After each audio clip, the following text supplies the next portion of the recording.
ಪಾಂಡುರಂಗನ ದರ್ಶನ ಮಾಡೋಕ್ಕೂ ಮುಂಚೆ ನಾವು ಪುಂಡ್ರಿ ದರ್ಶನ ಮಾಡಬೇಕು. ಪುಂಡರಿ ಯಾರು ಅಂದರೆ ಪಾಂಡುರಂಗನ ಪರಮ ಭಕ್ತ. ಅದ್ರ ಬಗ್ಗೆ ಒಂದು ದೊಡ್ಡ ಹಿಸ್ಟ್ರಿನೇ ಇದೆ, ಅದನ್ನು ನಾನು ಆಮೇಲೆ ಹೇಳ್ತೀನಿ. ಇವಾಗ ಫಸ್ಟು ಪುಂಡ್ರಿ ದರ್ಶನ ಮಾಡಿ ಆಮೇಲೆ ಪಾಂಡುರಂಗನ ದರ್ಶನ ಮಾಡೋದಕ್ಕೆ ಹೋಗೋಣ.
ಪುಂಡರಿಕ, ಪಾಂಡುರಂಗ, ಪಂಡ್ರಾಪುರ ಏನೀ ಕತೆ, ಇದನ್ನು ನಾನು ನಿಮಗೆ ಸಿಂಪಲ್ಲಾಗಿ ಹೇಳ್ಬಿಡ್ತೀನಿ. ಪಂಡ್ರಾಪುರದಲ್ಲಿ ಚಾನುದೇವ ಅವನ ಹೆಂಡತಿ ವಾಸ ಮಾಡ್ತಿರ್ತಾರೆ.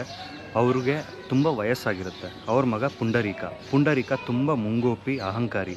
ಊರಿನ ಜನಗಳ ಜೊತೆ ಎಲ್ಲ ಜಗಳ ಮಾಡ್ಕೊತಿರ್ತಾನೆ. ಅವ್ರ ಅಪ್ಪ ಅಮ್ಮಗೆ ಮರ್ಯಾದೆ ಕೊಡ್ತಿರಲ್ಲ, ಅವ್ರನ್ನ ಸಾಕ್ತಿರಲ್ಲ. ಅವ್ನಿಗೇನೋ ಕೆಲಸ ಕಾರ್ಯಗಳು ಏನೂ ಇರಲ್ಲ. ಒಂದಿನ ಅವ್ರ ತಂದೆ ತಾಯಿಗೆ ಅನಿಸುತ್ತೆ ಇವನಿಗೆ ಮದುವೆ ಮಾಡಿದ್ರೆ ಇವನಿಗೆ ಜವಾಬ್ದಾರಿ ಬರುತ್ತೆ ಅಂತ. ಅವನಿಗೆ ಒಂದು ಮದುವೆ ಕೂಡ ಮಾಡ್ತಾರೆ, ಆದರೆ ಅವನಿಗೆ ಯಾವುದೇ ರೀತಿ ಜವಾಬ್ದಾರಿ ಬರಲ್ಲ. ಒಂದಿನ ಅವ್ನು ಮಾಡಿದ ಪಾಪ ಕರ್ಮ ಎಲ್ಲ ಅವನಿಗೆ ಗೊತ್ತಾಗುತ್ತೆ.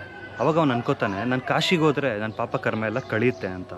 ಅವನು ಅವ್ರ ತಂದೆ ತಾಯಿ ಜೊತೆ ಅವ್ನ ಹೆಂಡ್ತಿನೂ ಕರ್ಕೊಂಡು ಅವ್ನು ಕಾಶಿ ಯಾತ್ರೆಗೆ ಹೊರಡ್ತಾನೆ. ದಾರಿ ಮಧ್ಯೆ ಒಂದು ಆಶ್ರಮ ಸಿಗುತ್ತೆ. ಅಲ್ಲಿಂದ ಅವನಿಗೆ ದಾರಿ ಗೊತ್ತಿರಲ್ಲ.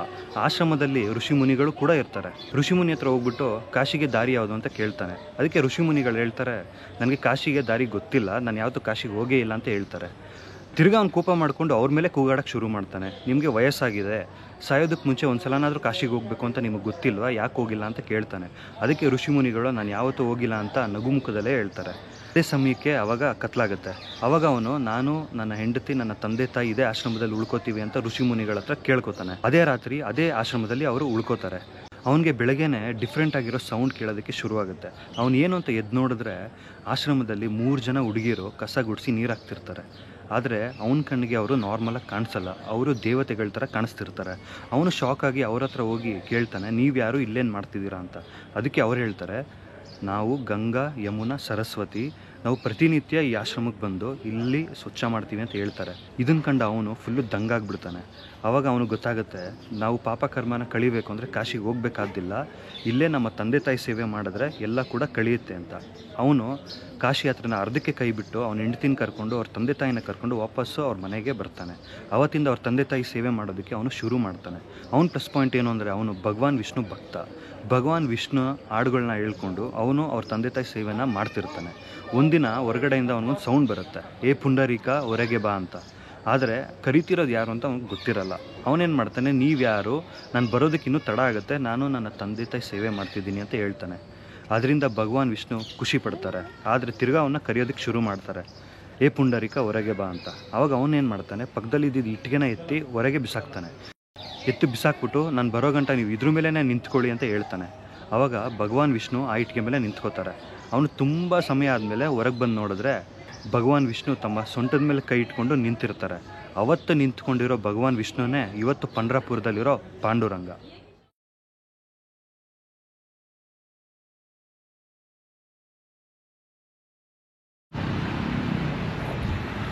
ಮೇಯ್ನ್ ದೇವಸ್ಥಾನಕ್ಕೆ ಹೋಗೋದಕ್ಕಿಂತ ಮುಂಚೆ ಇಲ್ಲಿ ಅಕ್ಕಪಕ್ಕದಲ್ಲಿರೋ ಕೆಲವು ದೇವಸ್ಥಾನಗಳಿಗೆ ಹೋಗ್ಬಿಟ್ಟು ಆಮೇಲೆ ಮೇಯ್ನ್ ದೇವಸ್ಥಾನಕ್ಕೆ ಹೋಗೋಣ ಸಾಯಂಕಾಲ. ಯಾಕಂದರೆ ಅಲ್ಲಿ ಲೈಟಿಂಗ್ಸ್ ಎಲ್ಲ ಆಗಿರ್ತಾರೆ, ನೈಟು ನೋಡೋದಕ್ಕೆ ತುಂಬ ಚೆನ್ನಾಗಿರುತ್ತೆ. ಅದ್ರ ಜೊತೆಗೆ ಇಂಟ್ರೆಸ್ಟಿಂಗ್ ಆಗಿರೋ ಇಲ್ಲಿ ಸುತ್ತಮುತ್ತ ದೇವಸ್ಥಾನಕ್ಕೆ ಫಸ್ಟು ಇವಾಗ ನಾವು ಹೋಗೋಣ.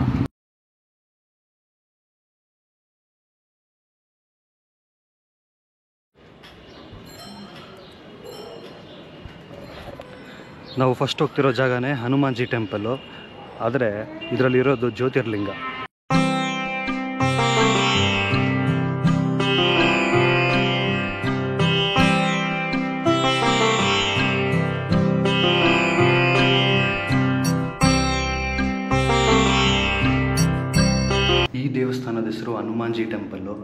ದೇವಸ್ಥಾನದಲ್ಲಿರೋದು ಎಲ್ಲ ಜ್ಯೋತಿರ್ಲಿಂಗಗಳು. ನೋಡಿ, ಈ ರೂಮಲ್ಲೊಂದು,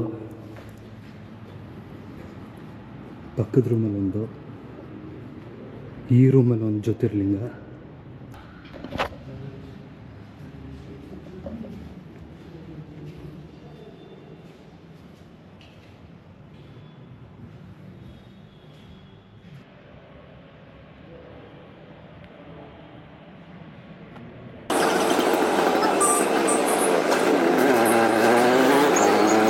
ನಮ್ಮದು 2ನೇ ಲೊಕೇಶನ್ನು ಕೈಕಡಿ ಮಹಾರಾಜ್ ಟೆಂಪಲ್.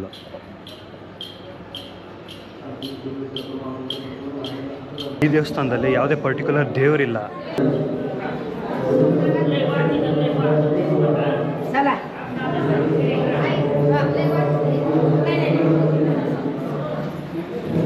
ಇದು ಯಾವುದೇ ಪರ್ಟಿಕ್ಯುಲರ್ ದೇವರಿಗೆ ಮುಡಿಪಿಟ್ಟಿರೋ ದೇವಸ್ಥಾನ ಅಲ್ಲ. ಇದರಲ್ಲಿ ನಮ್ಮ ಹಿಂದೂ ಧರ್ಮದಲ್ಲಿ ಯಾರ್ಯಾರು ಬರ್ತಾರೆ ಪ್ರತಿಯೊಬ್ಬರದ್ದು ಸ್ಟ್ಯಾಚು ಇಲ್ಲಿದೆ. ನೋಡಿ, ಇಲ್ಲಿ ಪರಶುರಾಮ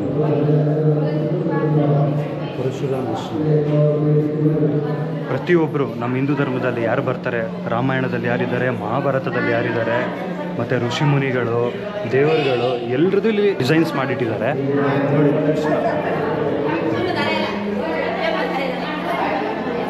ಬ್ರಹ್ಮ,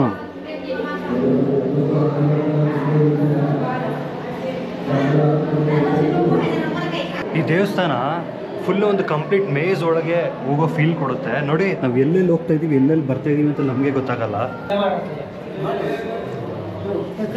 ಪುಂಡರಿ ತಮ್ಮ ಅಪ್ಪ ಅಮ್ಮನಿಗೆ ಸೇವೆ ಮಾಡ್ತಿರೋದು ಇಲ್ಲಿ ಸ್ಟ್ಯಾಚು. ನೀವು ಇಂಥ ದೇವಸ್ಥಾನನ ನಿಮ್ಮ ಜೀವಮಾನದಲ್ಲೇ ನೋಡಿರಲ್ಲ. ಯಾಕಂದರೆ ಇಲ್ಲಿ ನೋಡಿ, ಇದೆ ನಮ್ಮ ದೇಶಕ್ಕೆ ಸ್ವಾತಂತ್ರ್ಯ ಬರಬೇಕಾದ್ರೆ ಆಗಿದ್ದು ಇದೇ ರೀತಿ.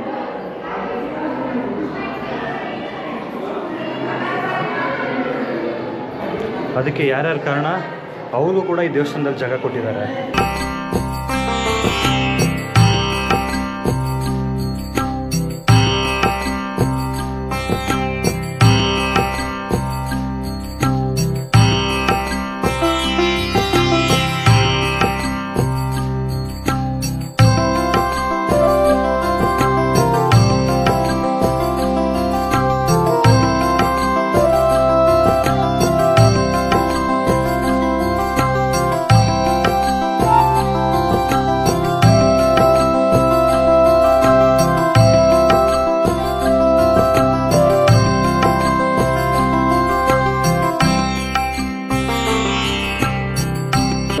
ನಿಮ್ಮನ್ನೆಲ್ಲ ಮೀನ ಬಾಯಿ ಒಳಗಡೆ ಕರ್ಕೊಂಡು ಹೋಗ್ತೀನಿ.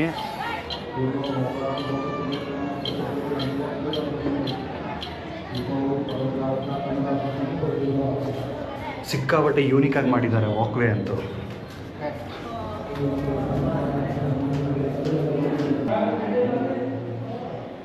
ರಾಮೇಶ್ವರದಲ್ಲಿ ಶ್ರೀರಾಮ, ಲಕ್ಷ್ಮಣ, ಆಂಜನೇಯ ಜೊತೆ ಕಪಿ ಸೈನ್ಯ ಇಲ್ಲಿದೆ.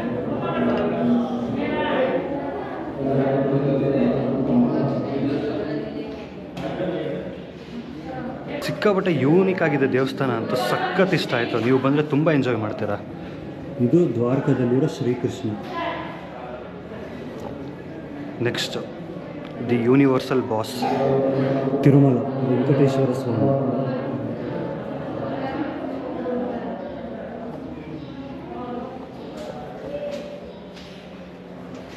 ನಾನು ಹೇಳಿಲ್ವಾ, ನೀವು ಇಂಥ ದೇವಸ್ಥಾನನ ನಿಮ್ಮ ಜೀವಮಾನದಲ್ಲೇ ನೋಡಿರಲ್ಲ. ಈ ದೇವಸ್ಥಾನಕ್ಕೆ ಗೋಪುರನ ಈ ಥರ ಕನ್ಸ್ಟ್ರಕ್ಟ್ ಮಾಡಿದ್ದಾರೆ.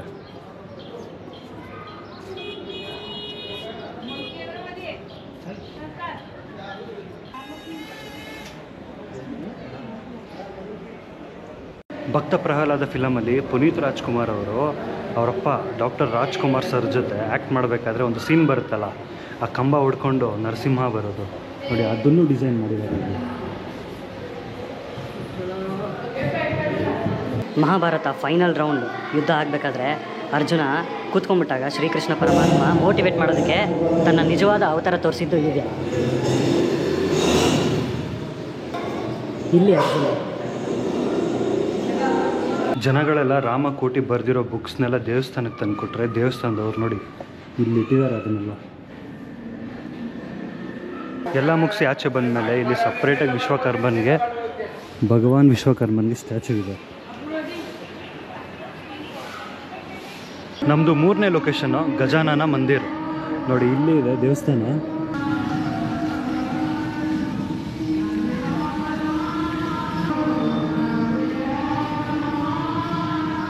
ನಮ್ಮದು 4ನೇ ಲೊಕೇಶನ್ನು ವಿಷ್ಣುಪಾದ. ಈ ಜಾಗಕ್ಕೆ ಏನಕ್ಕೆ ಬರಬೇಕು ಅಂದರೆ ನಮ್ಮ ಹಿಂದೂ ಪುರಾಣದ ಪ್ರಕಾರ ಭಗವಾನ್ ವಿಷ್ಣು ಗಜಾಸುರ ಅನ್ನೋ ರಾಕ್ಷಸನ್ನ ಇದೇ ಜಾಗದಲ್ಲಿ ಸಂಹಾರ ಮಾಡಿದ್ದು. ಇದು ಅರ್ಧ ಚಂದ್ರನ ಥರ ಕಾಣಿಸುತ್ತೆ, ಅದಕ್ಕೆ ಇದನ್ನು ಚಂದ್ರಭಾಗ ಅಂತಲೂ ಕೂಡ ಕರೀತಾರೆ. ನೋಡಿ ಇದೇ ಭೀಮಾ ನದಿ.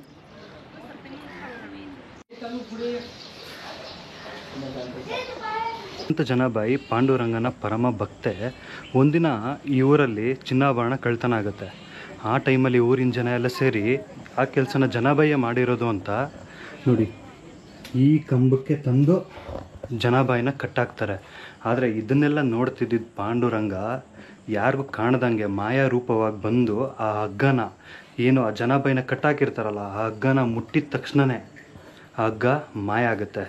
ಅದನ್ನ ನೋಡಿ ಊರಿನ ಜನ ಎಲ್ಲ ದಂಗಾಗ್ತಾರೆ. ಅದಾಗಿ ಮರುದಿನನೇ ಬಂದು ಸಂತ ಜನಾಬಾಯಿ ಹತ್ರ ಕ್ಷಮೆ ಕೇಳ್ತಾರೆ.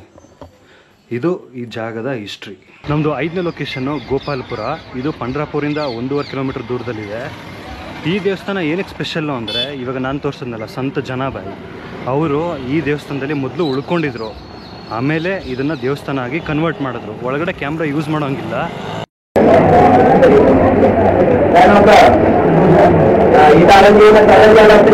ಮೈನ್ ಟೆಂಪಲಿಂದ 5 ಮಿನಿಟ್ಸ್ ಜರ್ನಿ ಮಾಡಿದ್ರೆ ನಾವು ಬರ್ತೀವಿ ತುಳಸಿ ವೃಂದಾವನ. ಇಲ್ಲಿ ಎಂಟ್ರಿ ಟಿಕೆಟ್ ಬಂದು ಒಬ್ಬರಿಗೆ 15 ರೂಪಾಯಿ. ಎಂಟ್ರೆನ್ಸ್ ನೋಡಿ ಈ ಥರ ಇದೆ.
ಕುಂಡರಿ ದರ್ಶನ ಮಾಡಿ ಇವಾಗ ನಾನು ಹೋಗ್ತಾ ಇದ್ದೀನಿ ಮೈನ್ ದೇವಸ್ಥಾನಕ್ಕೆ.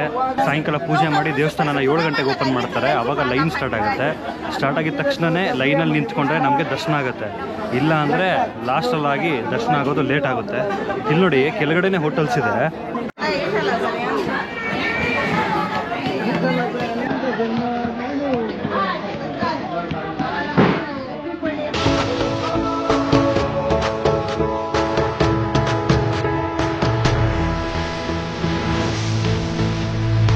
ಕೊನೆಗೂ ಪಾಂಡುರಂಗನ ದರ್ಶನ ಆಯಿತು. ನಾವು ನಿಂತ್ಕೊಂಡಿದ್ದು ಲೈನ್ಗೆ 7 ಗಂಟೆಗೆ, ಆದರೆ ನಮಗೆ ದರ್ಶನ ಆಗಿದ್ದು 9 ಗಂಟೆಗೆ. 2 ಅವರಲ್ಲಿ ನಮಗೆ ಆರಾಮಾಗಿ ದರ್ಶನ ಆಗೋಯಿತು. ಇದೇ ಪಂಡ್ರಾಪುರದ ಸ್ಟೋರಿ. ನಿಮ್ಗೇನಾದರೂ ಇಷ್ಟ ಆಗಿದ್ರೆ ಲೈಕ್ ಮಾಡಿ. ಮತ್ತು ಬೇರೆ ಯಾವುದಾದ್ರೂ ಟೆಂಪಲ್ಸ್ನ ಅಥವಾ ಬೇರೆ ಪ್ಲೇಸಸ್ ಏನಾದರೂ ಎಕ್ಸ್ಪ್ಲೋರ್ ಮಾಡಬೇಕು ಅಂದರೆ ಕಮೆಂಟ್ ಸೆಕ್ಷನಲ್ಲಿ ತಿಳಿಸಿ. ಅಲ್ಲಿವರೆಗೂ ಜೈ ಪಾಂಡುರಂಗ.